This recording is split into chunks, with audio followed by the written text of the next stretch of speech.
Hello everyone, welcome back to Ron channel keep creating. दोस्तों, आज हम अपनी स्टॉक मार्केट इन्वेस्टिंग सीरीज को कंटिन्यू करते हुए इस वीडियो में डिफेंसिव सेक्टर्स क्या होते हैं वो समझने की कोशिश करेंगे और उनके 5 चुनिंदा दमदार स्टॉक्स की डिस्कशन करेंगे। Basics of investing and wealth creation और म्यूचुअल फंड इन्वेस्टिंग, इन दोनों सीरीज की पहले की सारी वीडियोस को अगर आपने अब तक चेक नहीं किया है तो आप काफी यूजफुल इन्फॉर्मेशन मिस कर रहे हैं। उन्हीं वीडियोस में हमने स्टॉक मार्केट के सारे सेक्टर्स की कैरेक्टरिस्टिक्स, बिहेवियर और हिस्टोरिकल रिटर्न्स की चर्चा की हुई है और कई सेक्टर्स जैसे कि BFSI, FMCG, auto, pharma, IT, consumption, consumer durables, chemical और इंफ्रास्ट्रक्चर सेक्टर के चुनिंदा दमदार स्टॉक्स की डिस्कशन की हुई है। चैनल पे इन दोनों प्लेलिस्ट को चेक करें, वहां पे आप इन सारी वीडियोस को एक साथ देख सकते हैं। इसकी लिंक अपर राइट कॉर्नर में आई बटन में आ रही है, जो मैं डिस्क्रिप्शन बॉक्स में भी डाल दूंगा। दोस्तों, अगर आपने अभी तक चैनल को सब्सक्राइब नहीं किया तो अभी कर लें और बेल आइकन भी प्रेस करें, क्योंकि हम ऐसे ही स्टॉक मार्केट इन्वेस्टिंग से रिलेटेड कई सारे टॉपिक्स पे काफी डिटेल डिस्कशन करते रहते हैं, जो आपके लिए बहुत यूजफुल हो सकते हैं और ये आपसे मिस नहीं होने चाहिए। So without taking any more of your time, let's get started. दोस्तों, सबसे पहले हम समझने की कोशिश करते हैं कि डिफेंसिव सेक्टर्स या डिफेंसिव स्टॉक्स आखिर होते क्या हैं, इनको डिफेंसिव क्यों कहा जाता है। So the term refers to the stock of a company that has maintained a record of stable earnings and continuous dividend payments। ये सबसे इंपॉर्टेंट फैक्टर है यहाँ पे। स्टेबल अर्निंग्स यानी कि उस कंपनी की, उस बिजनेस की, उस सेक्टर की जो अर्निंग्स होनी चाहिए वो स्टेबल होनी चाहिए। बहुत ज्यादा ऊपर या बहुत ज्यादा नीचे, ऊपर नीचे उनकी अर्निंग्स नहीं होनी चाहिए। उनकी जो प्रॉफिट मार्जिन है वो हमेशा स्टेबल, कंसिस्टेंट बनी रहनी चाहिए। अर्निंग्स एंड प्रॉफिट धीरे धीरे बढ़ती रहनी चाहिए। ओवरऑल स्टेबिलिटी रहनी चाहिए उनके बिजनेस में।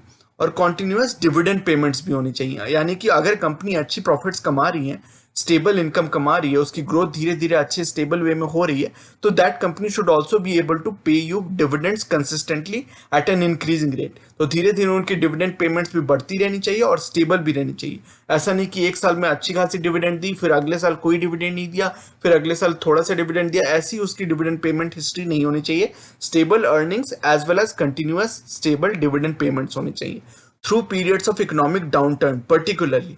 यानी कि जब इकोनॉमी में डाउनटर्न है, स्लगिशनेस है, इकोनॉमी उतना अच्छा नहीं कर रही है, इन दोज पीरियड्स अगर उसकी कंपनी की स्टेबल अर्निंग्स हो और कॉन्टिन्यूअस डिविडेंड पेमेंट्स हो, तो those sectors and those stocks are called defensive stocks. Defensive क्यों? डिफेंड करने का क्या मतलब होता है? बुरे टाइम में, बुरे वक्त में आपको अगर मदद करे वो company to maintain stable income, to stay afloat, तो those companies are your defensive bets, right. जैसे क्रिकेट से आप अगर एनालॉजी ड्रॉ करें तो डिफेंसिव प्लेयर्स कौन से होते हैं? जो आपकी टीम को स्टेबिलिटी प्रोवाइड करते हैं।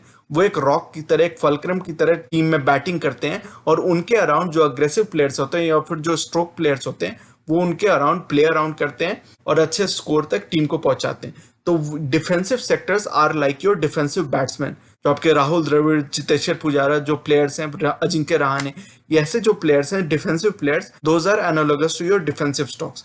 तो defensive stocks provide the stability, the bedrock of your investment portfolio.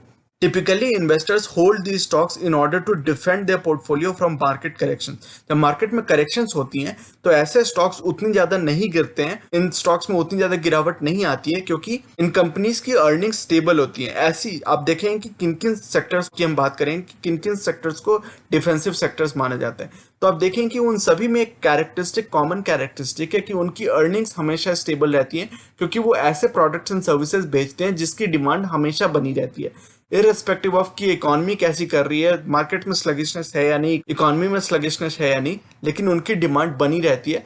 तो उसका एक घाटा भी है। उसका घाटा ये है कि जब इकोनॉमी बूम करती है, इकोनॉमी रिकवर करती है, तो उसमें बहुत ज्यादा डिमांड नहीं आती है। उसकी डिमांड कंसिस्टेंट रहती है, स्टेबल रहती है। ऐसा नहीं कि डिमांड बहुत ज्यादा बढ़ गई, इकोनॉमिक रिकवरी में बहुत ज्यादा बढ़ गई, इकोनॉमिक स्लगिशनेस में बहुत ज्यादा घट गई डिमांड, ऐसा नहीं होगा।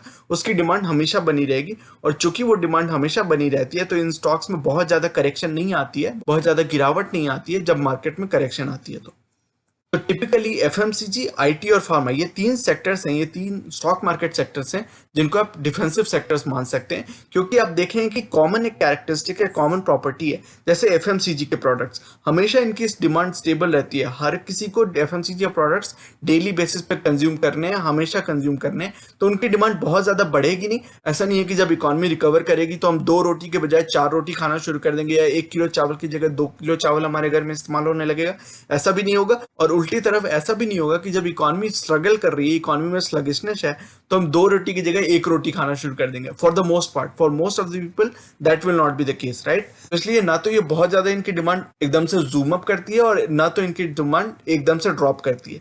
तो एफएमसीजी, आईटी और फार्मा, ये तीनों ऐसे सेक्टर्स हैं जिनकी डिमांड स्टेबल वे में बढ़ती रहती है। उसी तरह आईटी के टेक्निकल सर्विसेज, आईटी के जो products and services, those are used on a daily basis consistently. Pharma की जो दवाइयां हैं, ड्रग्स हैं, प्रोडक्ट्स हैं, उनकी डिमांड हमेशा बनी रहती है। ऐसा नहीं है कि जब इकोनॉमी स्ट्रगल कर रही है, देश की इकोनॉमी या जीडीपी अगर अच्छा नहीं ग्रो कर रही है, तो हम एक कैप्सूल की जगह आधा कैप्सूल खाना शुरू कर देंगे, क्योंकि डॉक्टर ने जो हमें डोसेज दी हुई है उस तरह से हमें डोज के हिसाब से खाना पड़ेगा अपनी दवाइयों को। उसी तरह अगर इकोनॉमी बहुत ज्यादा रिकवर करने लगेगी तो ऐसा नहीं होगा कि हम एक कैप्सूल की जगह 2 कैप्सूल खाना शुरू कर देंगे। तो आप समझ रहे, ओवरऑल सेंस यही है कि इनकी जो डिमांड होती है वो स्टेबल बनी रहती है, ना तो बहुत ज्यादा ऊपर जाती है, ना तो बहुत ज्यादा नीचे जाती है, irrespective of what is happening in the world, what is happening with the economy. तो आप देख सकते हैं कि कई सारे जो सेक्टर्स होते हैं, जो स्टॉक मार्केट सेक्टर्स होते हैं, इनकी कई बार हमने डिस्कशन की हुई है पहले की कई सारी वीडियोस में। Best stocks to buy in this sector, in that sector, कई सारे सेक्टर्स की हमने बात की हुई है। तो वहां पे आप देखते हैं कि जब इकोनॉमी के डिफरेंट सारी फेजेस होती हैं, रिकवरी, एक्सपेंशन, रिसेशन और स्लंप, यहाँ पे डिक्रीजिंग ऑर्डर ऑफ रिकवरी के हिसाब से, या फिर आप मान सकते हैं इकोनॉमी में कैसी ग्रोथ रह रही है, उस डिक्रीजिंग ऑर्डर से यहाँ पे सजाया हुआ है रिकवरी, एक्सपेंशन, रिसेशन और स्लंप। तो आप देख सकते हैं कि कौन से सेक्टर्स अच्छा परफॉर्म करते हैं जब मार्केट में या फिर इकोनॉमी में स्लंप होती है, स्लगिशनेस होती है। तो आप देख सकते हैं फाइनेंशियल अच्छा परफॉर्म नहीं करते हैं। रेड कलर से ये दिखाया हुआ कि कौन से सेक्टर्स बुरे परफॉर्म करते हैं, येलो से दिखाया हुआ कि कौन से सेक्टर्स ठीक ठाक सा परफॉर्म करते हैं, और ग्रीन से दिखाया हुआ है कि कौन से सेक्टर्स अच्छा परफॉर्म करते हैं during different stages of economic activity. तो स्लंप के टाइम पे और रिसेशन के टाइम पे आप देख सकते हैं फाइनेंशियल्स बुरा परफॉर्म करते हैं। जो फाइनेंशियल यानी कि बीएफएसआई सेक्टर के जो स्टॉक्स होते हैं और जो सेक्टर होता है, those do not perform well during recession और स्लंप। इसलिए आप देखते होंगे कि इन स्टॉक्स की बीटा बहुत हाई होती है, जब ये गिरते हैं तो बुरी तरह गिरते हैं फाइनेंशियल सेक्टर के स्टॉक्स। लेकिन आप देख सकते हैं टेक्नोलॉजी में यहाँ पे ग्रीन कलर है, यानी कि रिसेशन और स्लंप के टाइम पे इनमें बहुत ज्यादा करेक्शन नहीं आती है, ये अच्छा परफॉर्म करते हैं रिसेशन और स्लंप के टाइम पे। कंज्यूमर स्टेपल्स, उनकी डिमांड हमेशा बनी रहती है, तो वो रिसेशन और स्लंप के टाइम पे अच्छा परफॉर्म करते हैं।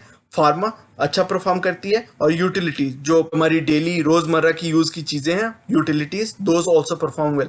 तो ऐसी चीजें जो हम डेली बेसिस पे यूज करते हैं, हमेशा यूज करते हैं, दोज टिपिकली डू वेल या typically do better than other sectors during recession and slump. और आप देख सकते हैं कौन से सेक्टर्स रिकवरी और एक्सपेंशन के टाइम पे अच्छा परफॉर्म करते हैं। तो फाइनेंशियल जो क्रेडिट ग्रोथ होती है कंट्री के अंदर, वो अच्छी तब होती है जब इकोनॉमी अच्छा कर रही होती है, इकोनॉमी रिकवरी या एक्सपेंशन फेज में होती है, तो उसमें फाइनेंशियल्स अच्छा करते हैं। कंज्यूमर डिस्क्रेशनरी, डिस्क्रेशनरी का मतलब क्या है, ऐसी चीजें जो आपके डिस्क्रेशन पे हैं, जो आप यूज कर भी सकते हो, नहीं भी कर सकते हो, लेकिन जब इकोनॉमी अच्छा करती है तो typically people start purchasing discretionary items, तो उस समय कंज्यूमर डिस्क्रेशनरी सेक्टर जो है वो अच्छा परफॉर्म करता है। तो यहाँ पे आप क्विक एक ओवरव्यू ले सकते हैं कि कौन से सेक्टर्स कब अच्छा परफॉर्म करते हैं during different stages of the economic cycle.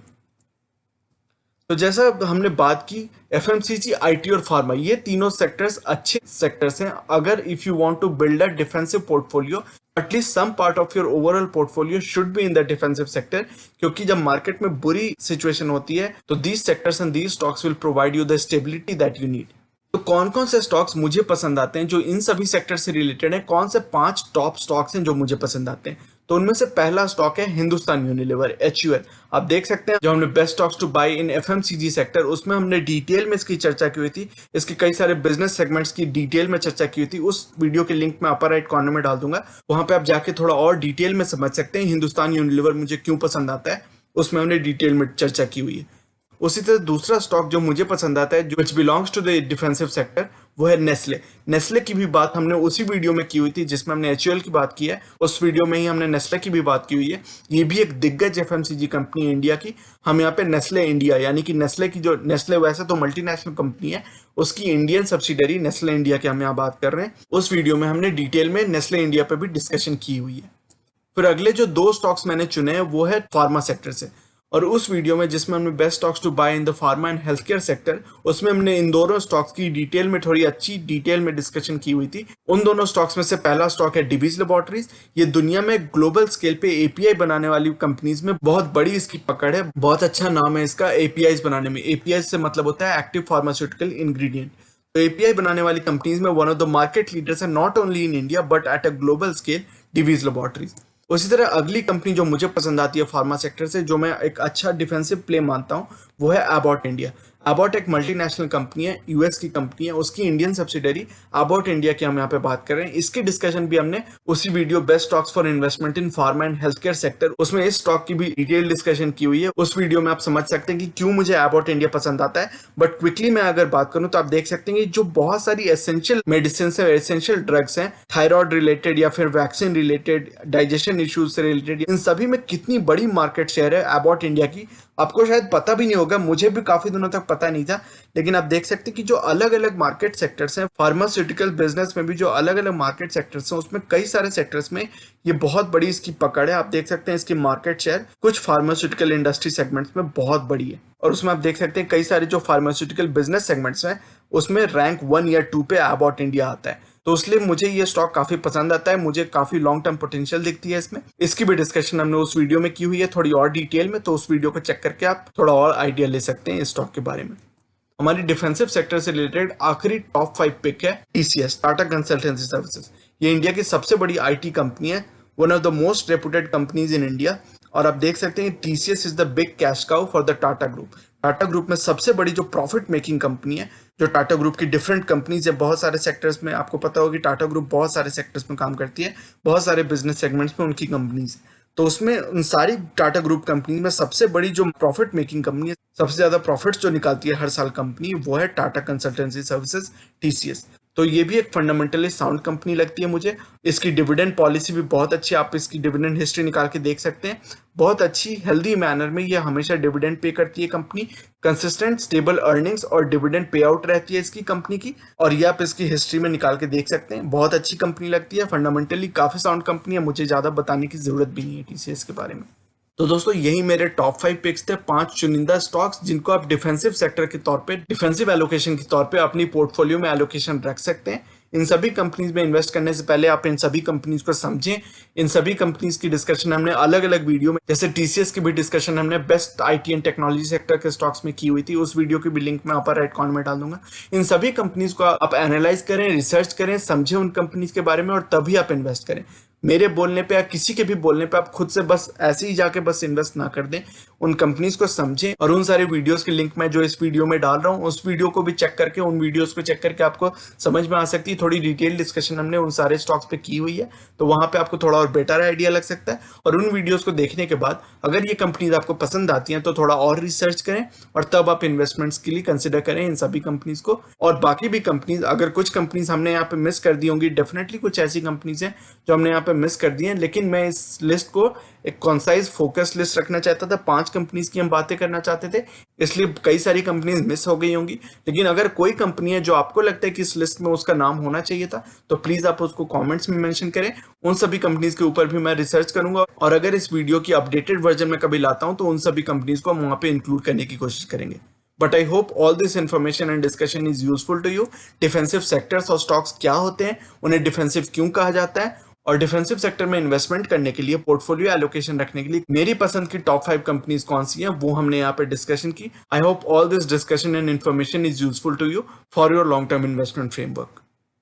तो दोस्तों ये था आज का वीडियो।